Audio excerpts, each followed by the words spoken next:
On the topic of experimenting, going out of body with eyes open, fully awake, breaking all rituals, I've taken Tom's advice to be aware of any rituals I have while exploring consciousness.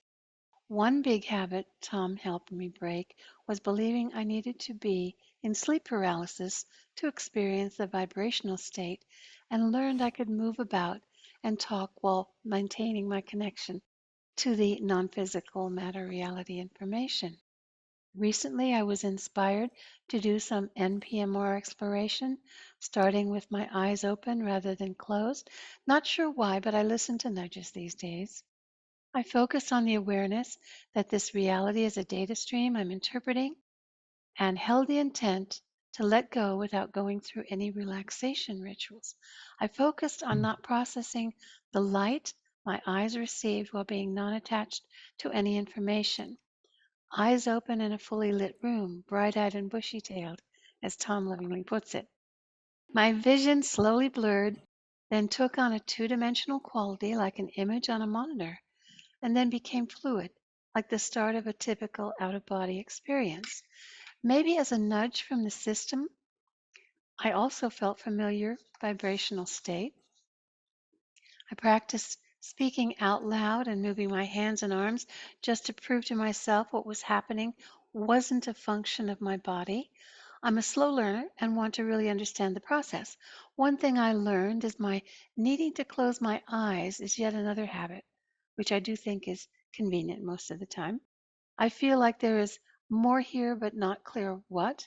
Is this just more evidence for me to realize physical matter reality is just another virtual reality like any other, that moving between them is a function of shifting perspective and my intent is driving it? Any light Tom can shed on what I experienced and any suggestions on how to advance my practice? Yeah. You're doing very well. You're right on the path, doing the things you're supposed to be doing. I can relate to all the things you're talking about. I was like that as well, in that kind of a process. I get nudges from the system.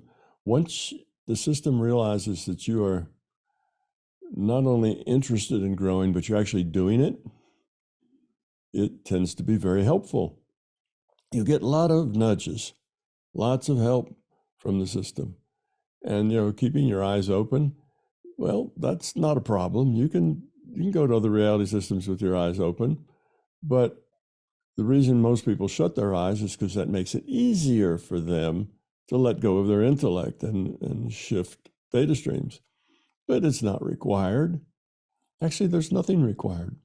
It's just a very simple mental effort to shift data streams. You don't have to relax. You don't have to take a deep breath. You don't have to be sitting down. You don't have to be lying down. You could be walking, standing up. You can even be in conversation with somebody else. I do this all the time. Somebody will come up and they'll tell me about how their poor sick mother is having such a hard time. And as they tell me about it, I'm off there, looking at their mother, seeing what she's got and how serious it is and how much blackness there is and where did it come from. Is it something that she's done to herself, or is it something that's just happened to her? And I'm getting all that information and doing that while I'm having a conversation. So you can have your eyes open and your mouth running and have part of your mind engaged in a conversation while you're doing these things. So there's no rules to say that it has to be done a particular way. Most of the things that people do to make it easier for themselves when they're learning are things that are like training wheels on a bike. Eventually you take the training wheels off. You don't need to do those things to make it easier anymore because you've learned, and doing it is a natural part of just being conscious, being who you are, being a free will awareness unit here in this virtual reality. So yes, you're doing all the right things. The system is working with you, helping you learn by nudging you to try this and try that. My advice to you would be, don't go too fast. Go back and revisit the things that you did last week and the week before. Don't go too fast, because you can go fast enough that you actually don't really incorporate the earlier lessons. They become more intellectual rather than deeply embedded in your being level. So stay with things for a while, then go on to the next thing, and then go back to those things, and then go on to the next thing after that, but then come back to those things. So I found that it was good to keep going back to the things I had learned years earlier and repeating them as I went on learning new things. That way you don't lose anything. Because I've noticed that some people learn new things, forget old things, forget old things. And, it's like this little learning space and it just moves off into the future. But by the time they get there, they have really lost touch with a lot of the things that they had learned before. So always go backwards, pick up and practice those old things every once in a while. You don't have to spend much time on it. It gets easier and easier. You spend less and less time on it. But don't let anything fall on the floor. Keep all the balls in the air all at once, and it'll get easier and easier. But continue to learn your new things, but learn them well. Don't just learn like, that happened once. Got it. Oh, that happened once. Well, let me practice with that 10 or 12 more times so that I've really got it. I don't just think I've got it. So take it slow. Take your time. It's not a time test.